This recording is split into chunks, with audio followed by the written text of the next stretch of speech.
High বন্ধুরা, আসসালামু আলাইকুম। আমি সাহানা ব্লগ থেকে সাহানা বলছি বন্ধুরা, যে কোনো কাজ করার সময় আমরা কিন্তু সব কিছুটা জেনে না বুঝে করলে আমাদের অনেক ঠকতে হয়। আমি গেছিলাম আধার কার্ড ঠিক করতে, তবে আমার ঠিক জানা ছিল না ওখানে কি করতে হবে।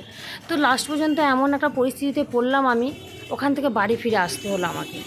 সকাল থেকে গিয়ে বসে আছি 9টা থেকে, এখন ঘড়িতে বাজে 9:10-15। আমি ভিডিওটা বানাচ্ছি কারণ এটা বানানোর উদ্দেশ্য হচ্ছে যে কোনো কাজ করবার আগে আমাদেরকে অনেক বুঝে সুঝে সব জেনে যাওয়া উচিত।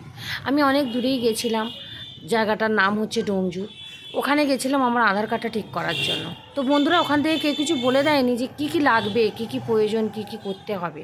তো আমি সেসব কিছু ঠিক না করেই এখানে বসে বসে চিন্তা করতে লাগলাম কী করব। তো দেখুন, আমি এখানে ভিডিও বানাচ্ছি, শুধু ম্যাডামদের আসছে এখানে, অফিসার ম্যাডামরা শুধু আসছে, স্যারেরা আসছে। কাউকে যে জিজ্ঞাসা করবো কেউ কিন্তু কোনো ভ্রুক্ষেপই করছে না। তো লাস্ট পর্যন্ত আমি ভিডিওটা বানালাম আপনাদের সকলের ভালোর জন্য, যে আপনারা যখন যেখানে যাবেন।